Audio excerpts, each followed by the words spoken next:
तो कैसे आप लोग, स्वागत है आपका अपने चैनल में। आज से हम स्टार्ट करने वाले हैं प्रॉफिट एंड लॉस के कुछ क्वेश्चन टाइप वाइज देखेंगे, जिसमें हम बेसिक कॉन्सेप्ट पर आधारित देखेंगे, जैसे बेसिक फार्मूला पर आधारित क्वेश्चन देखेंगे। तो देखते हैं पहला क्वेश्चन, और आज से स्टार्ट कर रहे हैं प्रॉफिट एंड लॉस आपके कॉम्पिटिटिव एग्जाम की तैयारी, जो बहुत जोरदार होने वाली है दोस्तों। सबसे पहला क्वेश्चन आपके सामने, एक टेबल 3000 रुपये में खरीदी और 3200 रुपये में बेच दी, तो धन के संदर्भ में लाभ या हानि ज्ञात कीजिए, है ना। आपने खरीदी कितनी की, मतलब क्रय आपने कितने किया, क्रय आपने किया है 3000 का, है ना। और बेचा कितना, विक्रय आपने क्या किया, विक्रय आपने 3200 रुपये का। आपको बताना है कितना प्रॉफिट और कितना लॉस हुआ। तो यहाँ से आप देखो कि कोई भी चीज़ आप खरीदते हो कम में और बेचते हो ज़्यादा में, तो आपको क्या होता है, प्रॉफिट होता है, हमेशा क्या होता है, लाभ होता है। तो आप यहाँ देखते होंगे कि हमें परसेंटेज बताना है, कितना परसेंटेज लाभ हुआ है, ठीक है, या प्रॉफिट बता सकते हैं, दोनों चीज़ हम देखेंगे। तो हमें देखो, कोई सी चीज़ हमने 3000 में खरीदी है, मतलब क्रय किया, ये हमारा जो क्रय है इसको हम सीपी बोलते हैं, कास्ट पर, और विक्रय मूल्य हमें सेलिंग प्राइस भी कहते हैं। इन चीज़ों को ध्यान रखें आप दोस्तों। तो हमें निकालना पहले है लाभ। लाभ निकालने का सूत्र क्या है दोस्तों, लाभ बराबर, है ना, क्रय अपना विक्रय मूल्य माइनस क्रय मूल्य। तो हम क्या करेंगे, विक्रय मूल्य कितना है हमारा 3200, क्रय मूल्य कितना है, खरीदी मूल्य कितना है 3000, तो हमें टोटल प्रॉफिट कितना हुआ 200 रुपये का। तो ये हमारा प्रॉफिट हुआ दोस्तों कि हमने कितने का लाभ प्राप्त किया।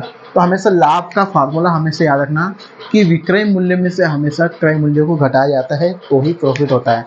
अगर हमें लॉस निकालना रहता, हमें हानि निकालना रहता, तो क्या करते हैं, हम क्रय मूल्य से विक्रय मूल्य घटा देते, तो हमारा लॉस निकल जाता है दोस्तों। तो हमें सामने जो आए, हमारे सामने क्या आया, प्रॉफिट आया।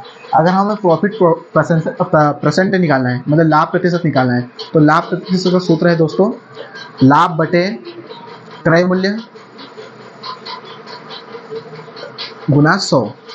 तो हम क्या करेंगे, लाभ हमारे पास कितना है 200, क्रय मूल्य हमारा कितना है 3000, और हम इंटू 100 कर देंगे। तो क्या होगा दोस्तों, ये 2 जीरो से ये 2 जीरो कट जाएगी, इससे ये कट जाएगा, हमारे सामने आएगा 20/3 हमारा क्या आ जाएगा, प्रॉफिट, लाभ प्रतिशत दोस्तों। इसको और तोड़ेंगे तो और अच्छे से हो सकता है ना, 3 18, ठीक है, बचे 2 हो जाएंगे 20, 3 18, कुछ इस प्रकार से चलेगा दोस्तों। तो हमारा परसेंटेज आएगा 6.66% दोस्तों।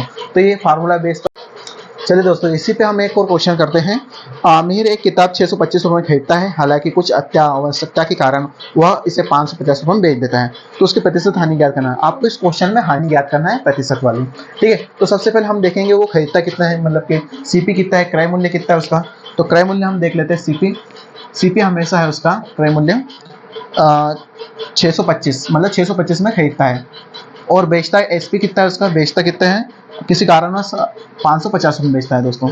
मतलब खरीदता कितना है 625 में, और बेचता कितना है 550 में। दोस्तों यहाँ उसने ज़्यादा में खरीदा और कम में बेचा, यहाँ हानि हुई है, लेकिन हमें हानि बताना नहीं, हमें हानि प्रतिशत बताना दोस्तों। तो सबसे पहले हमें हानि निकालना है। तो हानि निकालने क्या करनी है, लॉस निकालने। तो हानि बराबर क्या होता है फार्मूला, हानि क्या करेंगे हम, किस में से कराएं, सीपी में से, मतलब क्रय मूल्य से हम कराएं, क्रय मूल्य में से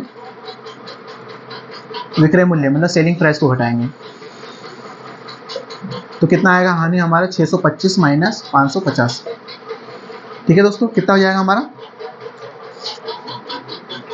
75 रुपये की हानि होगी दोस्तों, 75 रुपये की हानि होगी। लेकिन हमें निकालना हानि प्रतिशत। हम क्या करेंगे, हानि प्रतिशत का फार्मूला लगाएंगे, हानि प्रतिशत बराबर हानि बटे, यहाँ हमेशा क्रय मूल्य आएगा, नीचे हमेशा क्रय मूल्य आएगा। जब भी हानि प्रतिशत से लाभ प्रतिशत निकालना हो, इंटू 100। तो हानि कितनी है 75 की, क्रय मूल्य कितना है हमारा सीपी 625 और गुना में 100।